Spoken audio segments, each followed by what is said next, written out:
Hello, everybody. Once again, I am Lehman Crafted Jr., aka Zorbal Chan Less Than Guru, and it is Torg Tuesday, so I'm going to have a short Torg video today. Basically, I've had a headache most of the day, not feeling very good, but I wanted to make sure that I hit Torg Tuesday at least if I haven't done anything else, and I haven't done anything else for a week, so I did want to get this video out. That noise there was Mars stepping on the keyboard, which is on the floor currently getting attention. But today I wanted to talk about, again, Blood on the Blasted Lands on Wednesdays. I'm game mastering on Twitch. It is roll, hit, die. And then a few days later, it comes on to YouTube. So that is this Torg mega adventure. And we've got through Acts 1 and about half of Act 2. I think we'll probably get to wrap up Act 2 on Wednesday, tomorrow. So join us for that, either live or look at the YouTube videos. If you're interested in Torg Eternity and how does it run, how do cards work, things like that, you can check that out, as well as we do it on Roll20. So a lot of people are asking on and off. We'll see, oh, how do you set this up? How do you set this up? On this channel, I do have a whole series of how to set up Torg. The one is really long. I want to say it's like 3 hours of setting, two or 3 hours of how to set up a game. And then I show how normal lighting works and how dynamic lighting works. And then I have a couple of actual playthroughs. So the scene that I set up for a Delphi mission, then I play and show the play, and then one of the later ones is just a playthrough with pickup groups. Basically, sometimes if I have to cancel for one reason or another, either a Friday or Sunday game, I'll give a heads up to everybody in both my groups, and they can do Torg on a different day. We've gone everywhere from like 2 to, I think it was like maybe 7, 8 players. So it's just whoever shows up, and I run with it like that, kind of half improv, because I don't know who's actually showing up. So that's always interesting. But check out Blood on the Blasted Lands. And basically, since this is Torg Tuesday, I wanted to talk about a couple of things, and they're kind of related. Because as a game master for your own table, if you're a small group, or even like me, where I have 2 groups of friends that I've had for decades now, and in times people switch from one group to another depending on where we lived, where we moved, and now it's just kind of a while back there was one group that met physically in one area and another one that met physically in another area, and the one group's still there, but the other one everybody moved. So that group still kind of, we do that everything online now, which is great, meaning every Sunday we get together, and we've been doing it for years and years, and we didn't have to stop. So that is one good thing about online gaming. I know a lot of people don't like online gaming, or they don't think that it brings certain aspects to it. A lot of times in Roll20, I've heard it called Roll2 before, and last Saturday I did a adventure. I was a player in Torg, and there were so many ones rolled, it was unbelievable. I actually had a character that disconnected and transformed. We had another character that every time he tried to cast the Bless Miracle, he was disconnecting because we were in a caution reality for a scene or two. I think it was one scene, but it might have been 2. And even the Bless Miracle, it was above the reality's axioms in that spot. So there were lots and lots of people disconnecting from surges, from actions, crazy stuff like that. But it can be really fun. It's just like if you're playing in a game, you just don't have those physical dice rolling. And I don't know how other platforms are. I've just used Roll20 since that was the first one I found, and the first one I kind of got used to in that. But you can make it so that you can see the dice or not see the dice and stuff. And if you want to see your friends, you can use another platform for video. You could use Roll20. I have found that the video and audio on that is kind of iffy, so we usually either use Discord or Zoom for things. There's other types of things out there. With my home group, we've known each other for so long, we don't even use video for that.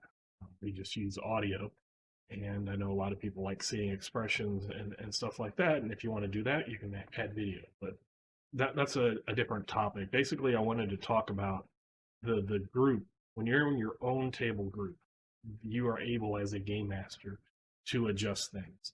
And if it's a group that you've been playing with for years, like I have, you kind of know how other people's views and opinions and stuff, especially if you're friends and you talk outside of gaming, and you can kind of know what might interest people, what topics maybe to stay away from, and things like that. If you have a weekly group, but it's not that tight, then you definitely want to do your session 0. But as a game master, you can tailor stuff when you go through your run of Blood on Blasted Land or another mega adventure like Unhallowed Data. You can tailor it to yourself. But then also I want to promote Torganized Play, because Torganized Play is the reason I, Lehman Crafton, get to actually play Torg and not always Game Master every other time since 1993. So 1993 until 2017, I only Game Master Torg. I was never able to play. I was always the Game Master. 2017, Torg Eternity released. A couple of people started doing stuff online. I played 1 or 2 games with them. That kind of fell apart, although the Game Master is still involved with Torg Eternity. And then I found out about Torganized Play, and then I've been playing quite actively. Not as active as some people, but I have got a lot of Torg adventures down. I think my character is at 40 XP, so that's 8 acts, so 8 sessions. So that is so much more than what I have in the previous years before that. So when you have something like Organized Play that is a large group that has multiple game masters and kind of admin or head game master, whatever you want to call that level of organization structure above, there is that thing of game masters wanting to be able to tweak things as they go, but then players may be getting upset that if they're going through a published adventure, if the game master is adding to it. And that's something that I'd never experienced before, because my previous large group organization experience of a group was at Purdue University when I was in the fantasy club, and that was a big group. We could have 30 to 50, depending on the week, players and game masters, and you'd split up into 3 to 5 groups, 8 to 10 people, and you would go, but nothing was ever repeated then. There was one game master that kind of oversaw everything and make sure that the other game masters weren't doing super crazy things, but each game master kind of made up their own adventures. We didn't run anything published. It was a very small, localized role-playing game that we used, that I've done reviews on, Adventure Quest Jarn, but nobody used like anything published adventure. What are you seeing? But with, just wanted to get up. But what Organized Play does is they do published adventures, and they don't just do one adventure. So if somebody goes through, say, Unhallowed Data, then they might do it more than once. So you might have 2 groups within that organization going through it, yet it's a shared world where different characters can interact. And that's kind of really strange and meta to me. I understand it because people don't want to be left out, especially when you have a large thing. And, they might go, I really want to play Unhallowed Data, or I really want to play Blood on the Blasted Lands. But if that group's filled, then they can't. And then if it's a one and done, then they won't have a chance. And if online play through Organized Play is your only way to actually play the game, you lose out. So that's one of those things where when you're using published adventures in a big organization, it's a lot different, I found out, than if game masters are making up their own and they're just doing it one time. one, and then the next week, and the plot line advances and time advances. And instead of, like every Wednesday for a month, we're doing the same mission every time. It's just your character can't go on twice. But if you have two characters, then you can have a character go through each one of those. Um, so that's just one of those things that then if you have different game masters game mastering it, is it fair or is it not fair to the players if somebody adds something? And personally, I'm not against adding stuff. I add stuff to my home game all the freaking time. I change stuff all the time to fit my group. And even with the streaming Blood on the Blasted Lands, I have changed a few things.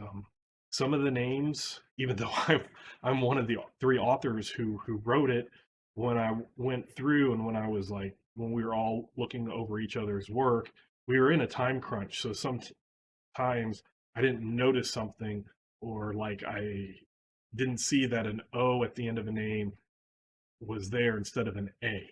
And to other people, it might not matter, but me knowing Russian naming, it really was like, and then when I'm game mastering, I make the name instead of Petro, I make it Petra, because Petra is a female name, and Petro is a male name. And you might think, it doesn't matter. In Russia, it really does matter. People's last names are different depending on if they're male or female. Like the name Petrov, all the males in the same family will be Petrov. So the father, the sons, and that will be Petrov. And then all the moms and the daughters will be Petrova. So there is that difference, that really actual difference in there. And me knowing Russian, and when I have an adventure in Russia, I want to bring out that. Another thing is there's a place, and if you watch the thing, the stream or YouTube video, you'll see it. Nizhny Novgorod, a city, was basically destroyed. And a small part of it kind of came up and was known as Lowtown. And in the book, it's only ever talked about as Lowtown. But Lowtown in Russian is Nizhny Gorod. And Nizhny Gorod sounds like a short version of Nizhny Novgorod. So I thought that was interesting that the big town was destroyed, the big city was destroyed, and then there's a little section of it, so it's like low town, small town, or something like that. And condensing the name seemed interesting to me, so I changed that.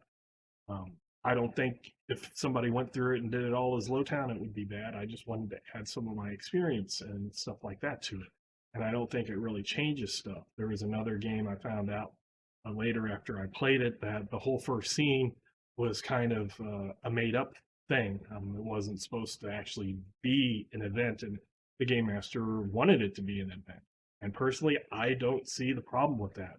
And if I was playing this character, the character that went through that way, and then later another game mastered it and did it the normal way where that beginning thing was an event, I would probably at the same time think, that's interesting. But I would not mind it as a player. I would be happy to play both games, to be actually able to play. And then the experience changed for me. I'm playing two different characters because I don't want the same experience. That to me would get boring. I mean, I know a lot of people apparently have disliked that, and I've given my 2 cents on that. But I'm using this platform as my channel, not Organized Play channel, not Roll Hit Die channel, but my channel of my personal opinions. Is it doesn't matter to me, but I'm not one of the admins of Organized Play. I don't want to be an admin. I have a lot of stuff on my plate as it is. I'm happy to play. I'm happy to game master the Blood on the Blasted Lands that I'm doing, and I'm fine playing in a organization under other people's rules. Um, they're not necessarily the rules that I'll choose, and that's a different thing. If you're playing and you're the game master and it's a small table, or you're the head game master of an organization, you can kind of make the rules how you want to play. If you play in another organization, then you accept what their things are. You can state your opinions, but if they say no, they say no. And you have to decide, is this something that I care about? Is it going to bother me so much that I'm not going to play? Or is this something that I'm going to go ahead and play. And I'm going to play or not play. You have to make that decision. Even when I was in the fantasy club, there were certain game masters after playing with them once or twice I really liked. I enjoyed their game mastering style and things like that. And if there was room in their game, and if their hook wasn't something that me or my character did not want to do, uh, water combat, but like seas and boat type stuff, I hated that at that time. um, I would choose the same game masters, or I would avoid certain game masters if I didn't like their style. And it's just one thing that you might not always like a game master style. Somebody that you might really like as a player, you might not like as a game master. Somebody that you might not like as a fellow player, you really enjoy as a game master. Or they have faults or pros, cons, and you have to kind of balance that out. And with an organization, it does make it a little tricky or a little different than if it's with your home group and you kind of know who's going on and who's doing things. But I just wanted to say, to me, adding stuff to a game or subtracting stuff from a game, it doesn't bother me at all. I have no problems playing or game mastering that. I've said many times in the God box, I've cut out an entire act because it's an interesting act. It's not a bad act. I just don't see that it is a must have for that adventure. It's something that if it's left out, it takes nothing away from the game. It adds nothing to the game besides a new location, and it just isn't needed. So I took it out. And other things, I add stuff to it. And it's just how I feel, how I want to. Now, I will say when I am doing on my Wednesday Blood on the Blasted Lands, I am trying to stick to this. There are certain things in Torg I dislike. I don't like chases. I don't like the mechanics of it. I don't like how it's a part DSR. I do enjoy some DSRs. I don't necessarily enjoy other DSRs, but chases are just never anything that excite me as a game master or excite me as a player, but I understand that other people do. So if I was doing this with my home group, I would change it and I would take out chases or make it different. But since I'm going with more of a organized play, I'm helping, not helping, but I'm game mastering for people from organized play.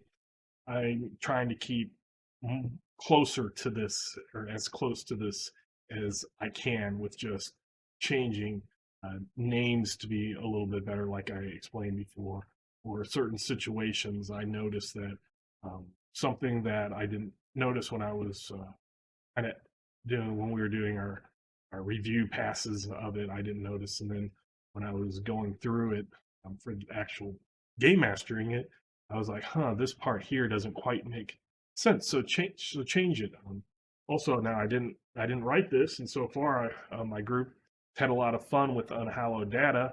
But there's like a whole act that you're set up. You get information, and then you spend a whole act trying to kind of find somebody to decode the information, and then you spend another act where you're waiting for the information, and then all of a sudden the information's like not needed, doesn't come back, doesn't do anything. And I think that's kind of a weird thing. It's kind of worse than even a MacGuffin that you find. It's a MacGuffin that just disappears and isn't needed, which is strange. So when I'm going to do my last act, because they've gone through six, they finished the sixth act and they're starting the seventh act probably this Friday, that I will make it so that that actually has importance.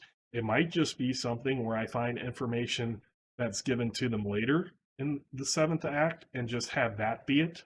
Do a transfer of information, which might seem like a cheat or something, but if it makes sense and the group's like, why did we go through two full acts to try to get this information and it's not needed? And it's not even, when I say it's not needed, I'm not even saying that it's told to them and it's unimportant. I'm saying that unless I've missed it, and I'll read it again to make sure, that information is never given in this book. So they spend one act getting, or they get the information, spend one act trying to find somebody who can decode the information for them. Then they have another act devoted while they're doing something else while this information is being decoded, and then they're never given the information. You don't know what that information is. And so if I can grab the information given to them at another point and make that what gets decoded, my players don't know that I had to do that. And it makes the game more cohesive, and then they don't think that these two acts or this information were absolutely nothing because they didn't need that information that they thought they needed. So that's just an interesting thing. I wanted to show that you can, when you go through, and it doesn't have to always be Torg, it's just Torg Tuesdays, but for any system, if you read it, sometimes things don't make sense. Sometimes they do. If they don't make sense, try to make it make sense instead of just saying, "Oh, this adventure sucks." It has one thing. There's a crazy stat block in here that I talked about. But otherwise, it's a good, solid game. It's just something was forgotten or not brought back up. And as a game master, you are allowed to change things. And in a group such as Torganized Play, what I would do is before this was played, I would say, hey, here's a potential problem for game masters, especially if there's going to be multiple game masters doing this. Here's a potential problem. And we might want to decide as a group what to do when we get there. So then people have the same play experience. But again, for me, and maybe I'm a minority, which would be fine. I know that I think a lot of things that the majority of people don't think, but it doesn't bother me. If I would go through this and a game master would stick to everything, I probably would have fun. If I went through this and a game master changed everything, then I would probably have fun. If they did it in a fair and impartial and just to change, not just willy nilly change things, but they had a goal in mind, or they wanted to add stuff. Like if they somebody who knew France, or like the Brazil area, if you get to that area and they try to bring out some stuff that they know, that would be awesome. That's what I try to do with Blood on the Blasted Land. When I get to the sections of Russia that I personally have been to, I try to bring that out, or sections that I know, I try to bring that out, add a little more details, talk about it a little bit more, get people more invested, get them to understand stuff and things like that. So I'll go ahead and I'll end that here for Torg Tuesdays. Do catch us with Blood on the Blasted Lands on Wednesdays. All the content is on YouTube for the first 3 sessions we have. So tomorrow will be the 4th session. So check that out. And once again, I am Lehman Crafton Jr., aka Zorval Chan Less Than Guru. And until next time, I will catch you later.